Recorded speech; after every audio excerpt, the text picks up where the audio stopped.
Hello बच्चों, नमस्कार बच्चों। आज एक दुखद केस है जो ये बच्चे दोनों लेके आए हैं। एक का नाम है रवि कुमार और दूसरे का नाम है हर्ष कुमार।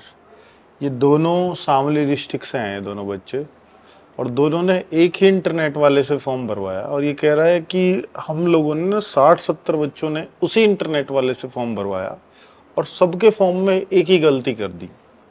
वो बात अलग है कि बाकी लोग यहाँ तक नहीं पहुँचे, फाइनल कट ऑफ तक ये दोनों पहुँच पाए, बाकी वहीं रुक गए। और ऐसे इंटरनेट वाला भर देता होगा शायद कि यार किसका सिलेक्शन हो रहा है, कुछ भी भर दो।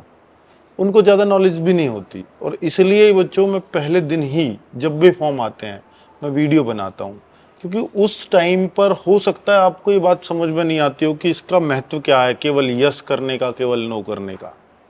लेकिन जब सिलेक्शन आपका हो जाता है तो जैसे ये भाई अब परेशान है बुरी तरीके से दोनों, तो यहाँ पर वो फेस करना पड़ता है वो फॉर्म की गलती।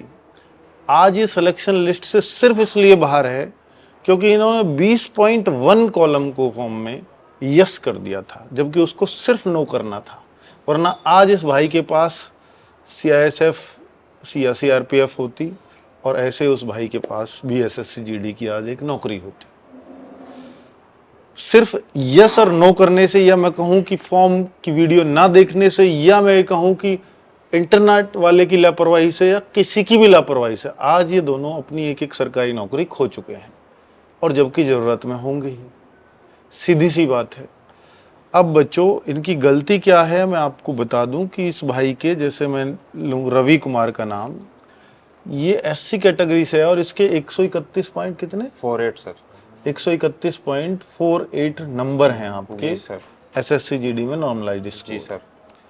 और इनकी गलती क्या थी बच्चों, ये रवि कुमार का फॉर्म है और ये मैं यहाँ पर लाया हूँ। इन्होंने 20.1 कॉलम में यस कर रखा है, आप पढ़ सकते हो। ये क्या कॉलम है?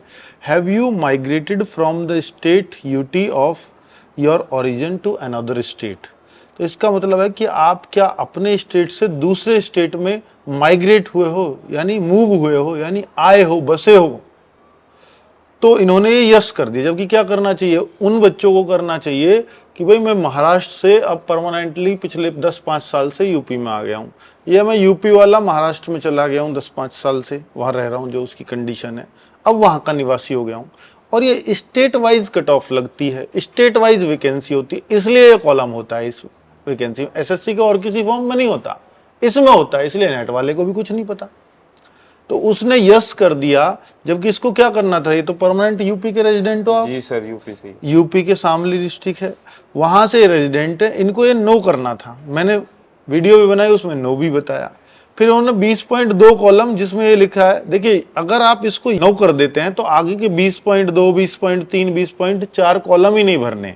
स्टेट ऑफ यूटी या ऑफ ओरिजिन और डिस्ट्रिक्ट ऑफ ओरिजिन, ये सब मतलब ओरिजिन मतलब मूल क्या है फिर आपका, आप यहां बस गए हो तो मूल की जरूरत ही नहीं। जब आपने नो कर दिया कि मेरा तो एक ही स्टेट है, मैं यहीं रह रहा हूं शुरू से, तो ये सब आपको नहीं भरना पड़ेगा। और एक 20.2 पे लिख रखा है, whether you would like to avail the benefit of reservation from the state UT of your origin, यानी आपका जो ओरिजिन स्टेट था, क्या आपको वहां का रिजर्वेशन कैटेगरी का फायदा चाहिए?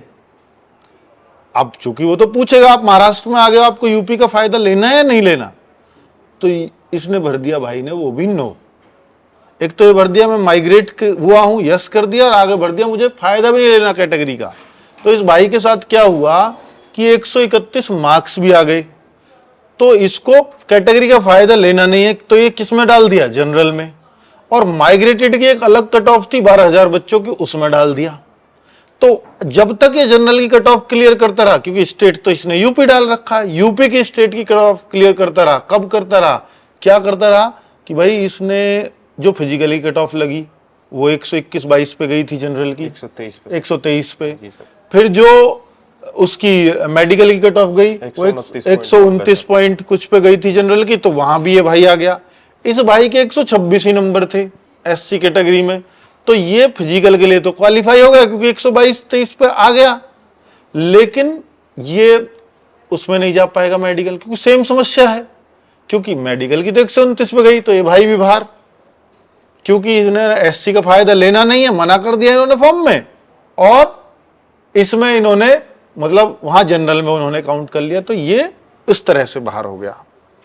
अब ये तो वहीं बाहर, अब ये चलता रहा भाई लास्ट तक। अब हो सकता है इसको उम्मीद रही हो कि 131 पे कास्ट जनरल की लग जाए कट ऑफ फाइनल, अगर लग जाती तो इसका नंबर आ भी जाता, आ जाता, फिर तो शायद ज्वाइनिंग भी कर लेता।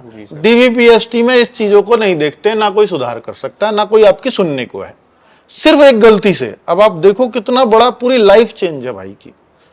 अब फिर क्या हुआ, अब इन्होंने, अब देखिए अगर ये होती इनकी एज 23 से ज्यादा, चलो अब तो ये जनरल की एज में आ रहे थे इसलिए काउंट भी हो गया, लेकिन अगर ये जैसे ही 24 साल के होते, चाहे एससी कैटेगरी के होते, पर इन्होंने नो कर दिया मुझे रिजर्वेशन लेना नहीं, तो इनको तो चाहे ये 160 ही ले आते, 160 में से इनको फिजिकल के लिए भी नहीं बुलाते, वहीं बाहर हो जाते आप। तो अब क्या हुआ कि जब ये फाइनल कट ऑफ पे पहुंचे, तो फाइनल पे कट ऑफ की जो जनरल में जो नौकरी मिली है वो 133 पे 134 पे जनरल को फाइनल नौकरी मिली है उत्तर प्रदेश में, बीएसएफ की कट ऑफ गई है इतने पे।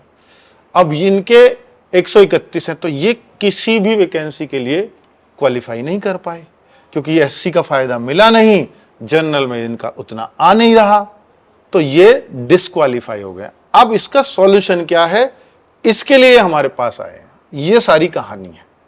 मुझे लगा ये बहुत सारे बच्चों के लिए जागरूकता का कारण बन सकती है, और भी जो बहुत सारे बच्चे आगे फॉर्म में जो बड़ी लापरवाही से भर देते हैं, या अगली बार भी फॉर्म भरेंगे तो वहां दिक्कत कर सकते हैं, तो उन लोगों को जागरूक करने के लिए मैं वीडियो बना रहा हूं कि फाइनल मेरिट पे परेशान हो गया, अब कोई परेशानी नहीं होती। आप एग्जाम दे दोगे, फिजिकल दे दोगे, मेडिकल सब दे दिया भाई ने, उसने फिजिकल दे दिया, मेडिकल की कट ऑफ के लिए नहीं हो पाया।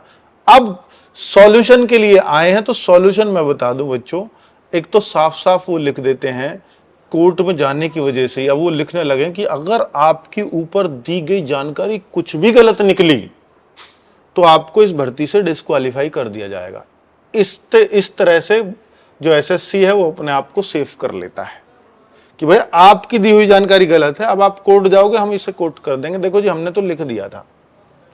अब बच्चा ये पूछ रहा है कि सर कोर्ट में भी जाऊं तो क्या चांसेस है, एसएससी तो सुनेगा ही नहीं, क्योंकि उसको सुनना होता है डीवीपीएसटी मेडिकल के टाइम पे सुन लेता, क्योंकि बच्चे को पता चल गई थी।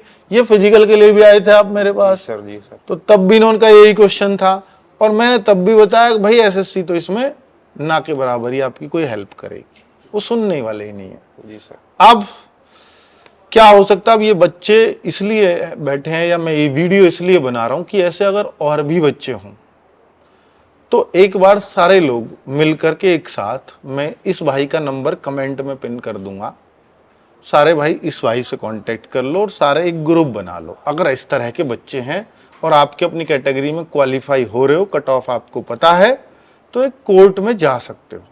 बाकी भर्ती पे कोई भी फर्क नहीं पड़ेगा, वो चलती रहेगी, आपको लेंगे नहीं लेंगे कोर्ट डिसाइड कर लेगा। हो सकता है कोर्ट पहली हियरिंग में ही आपका केस खत्म कर दे, लेकिन अगर कोर्ट ने सुनने को राजी हो गया तो हो सकता है कुछ इस ग्राउंड पे सुन ले कि यार बच्चा है, फॉर्म भरने में अगर गलती हो ही गई है तो क्या इसकी वजह से इसकी नौकरी चली जानी चाहिए, क्या इसको इस तरह, मतलब अगर फॉर्म की गलती है तो क्या इसको एक चांस और नहीं मिल जाना चाहिए। एसएससी से ये कुछ इस कंपनसेट ग्राउंड पे कुछ कर दे कोर्ट तो कुछ उम्मीद है। तो मतलब इस वजह से मैं ये सलाह दे रहा हूं, क्योंकि और तो कोई रास्ता ही नहीं है सिर्फ कोर्ट के अलावा, तो 50-50% चांस है। तो बच्चे लोग, अगर आप 5-10 हजार रुपए की कोर्ट में तो खर्च आएगा पर बच्चे का इतना, वकील भी करोगे तो अगर 10-12 बच्चे हो जाए तो 5-5-10 हजार रुपए खर्च होंगे आपके।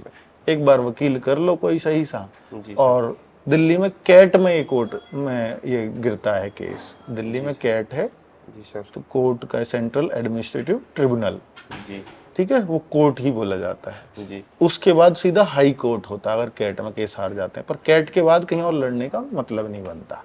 जी सर, ठीक है, तो कैट में डाल दो, अगर होना होगा तो कैट से हो जाएगा, वरना कहीं से नहीं होगा। जी सर, ठीक है, तो एक बार सारे लोग मिल करके, इस भाई का नंबर मैं उसमें दे दूंगा, सारे लोग एक जगह आ जाओ, पर ये देख लेना कि अपना कैटेगरी में आप क्वालिफाई कर रहे हो और आपकी एज, खैर फिर एज का तो मैटर ही नहीं रह जाता, लेकिन आपने मेडिकल भी कर लिया, सब कुछ कर लिया है, जैसे ये भाई का फिजिकल हो चुका है, तो हो सकता है अगर कोर्ट को दया आ गई तो आपका मेडिकल भी करवा दे दोबारा, जी क्योंकि आपके फाइनल कट ऑफ से ऊपर जा रहे हैं। जी सर।